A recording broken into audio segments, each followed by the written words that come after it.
इन सभी पदों में आपको बहुत जिम्मेवार व्यक्ति बैठाना पड़ता है। आप किसी को भी उठा के वहां बैठा देंगे, ये संभव नहीं है।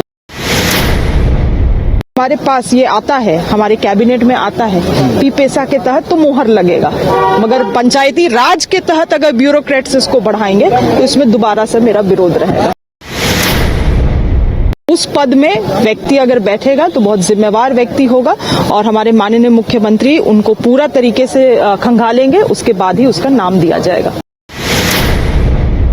मोस्टली ग्रेड पे आप देखेंगे अभी महंगाई भत्ता जो है वो बढ़ाया गया है केंद्र सरकार के माध्यम से 50% 53% अब कर दिया गया है। तो कानून कहता है कि केंद्र के साथ साथ राज्य को भी बढ़ाना पड़ता है, तो उसी पे हम लोगों ने अपना स्वीकृति दिया। इस तरह से लगभग 10 और भी अन्य एजेंडाएं थी, मगर बहुत माइनर एजेंडा था, वैसा कोई बहुत विशेष नहीं। पेशा कानून के लिए बहुत बड़ी मांग हो रही है, खासकर आदिवासी समुदाय की ओर से कहा जा रहा है कि पेशा कानून में बनाने में जो देरी हो रही है, इससे जनभावनाएं आहत हो रही है। देखिए, पेशा का तो लड़ाई हमको नहीं लगता है कि मेरे और मेरे पिताजी से अधिक किसी ने लड़ा होगा। अगर मेरे विधानसभा का प्रोसीडिंग्स आप देखिएगा तो हर एक सत्र में पेशा का मामला मैंने उठाया है।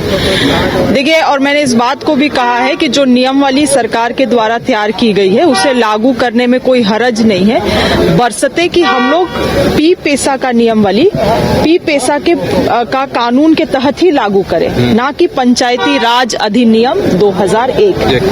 पंचायती राज इज फॉर सामान्य क्षेत्र, आदिवासी क्षेत्रों के लिए पेशा कानून है। तो आप उस कानून को अगर हम लोग लाएंगे, उस नियमावली को लाएंगे तो इस कानून के तहत ही लाएंगे। और मुझे याद है ट्राइब्स एडवाइजरी काउंसिल बैठक जब हो रही थी, जब उसकी मैं मेंबर हुआ करती थी, तो इसको कैबिनेट से भी पारित कराया जा रहा, हमारे जो वो ये था ट्राइब्स एडवाइजरी काउंसिल, वहां से भी इसको पारित कराया जा रहा था, मगर मैंने ही इसका जोरदार विरोध किया था कि ये अगर लागू होगा तो पेशा के तहत और ना कि पंचायती राज अधिनियम के तहत। तो आज भी अगर हमारे पास ये आता है, हमारे कैबिनेट में आता है, पेशा के तहत तो मुहर लगेगा, मगर पंचायती राज के तहत अगर ब्यूरोक्रेट्स इसको बढ़ाएंगे तो इसमें दोबारा से मेरा विरोध रहेगा।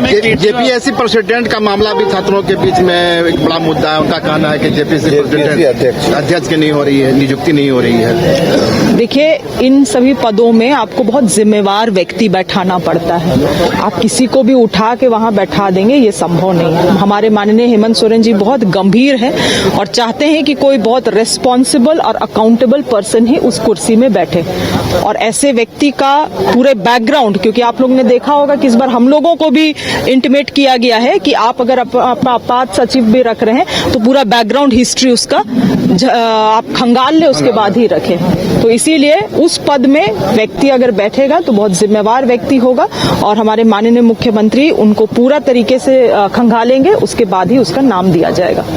मैम, वीडियो सामने है जिसमें अधिकारी को फटकार लगाते देख रही, तो क्या कहिएगा उन अधिकारी? फटकार मतलब से मत देखिए,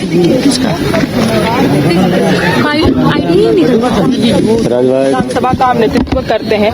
आज अगर आप हमको पूछ दीजिएगा मैडम कितने वोटर हैं, और उस सवाल का अगर हम जवाब ना दे पाए तो मेरे विधायकी में सवाल उठेगा ना।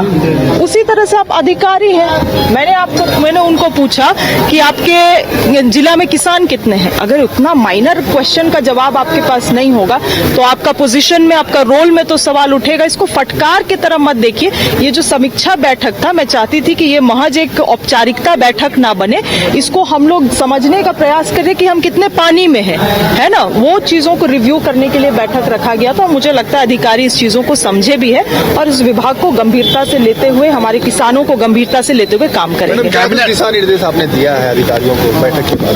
हाँ, क्या कुछ टास्क दिया है, क्या कुछ दिशा निर्देश दिया, कैसे काम करने के लिए?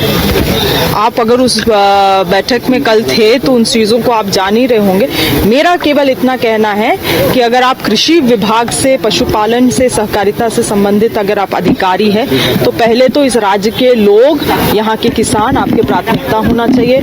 उठते सोते जागते हम किसानों को कैसे बेहतर बनाएं, इस राज्य को कैसे आत्मनिर्भर बनाएं, यही हमारा मोटो होना चाहिए और इसी दिशा में उनको काम करने के लिए निर्देश। कैबिनेट बैठक के पहले देखा गया आप खासकर आपके मंत्रालय में समीक्षाओं का एक लंबा दौर चला, लगातार समीक्षा और भी लोग। देखिए, जब तक विभाग को आप समझेंगे नहीं, आप कैसे उस चीजों में ये कर सकते हैं। प्लस हमारे माननीय हेमंत सोरेन जी ने हम सभी माननीयों को निर्देशित भी किया है कि पहले तो 2 महीना 3 महीना में अपने विभाग को समझ लीजिए आप, उसके बाद हम कुछ एक्शन में आएंगे। तो वही हम जो उन्होंने हमें टास्क दिया है, वही टास्क को हम मैया सम्मान योजना की राशि कब आने जा रही है? बहुत जल्द, बहुत जल्द, बहुत जल्द, इसी महीने में।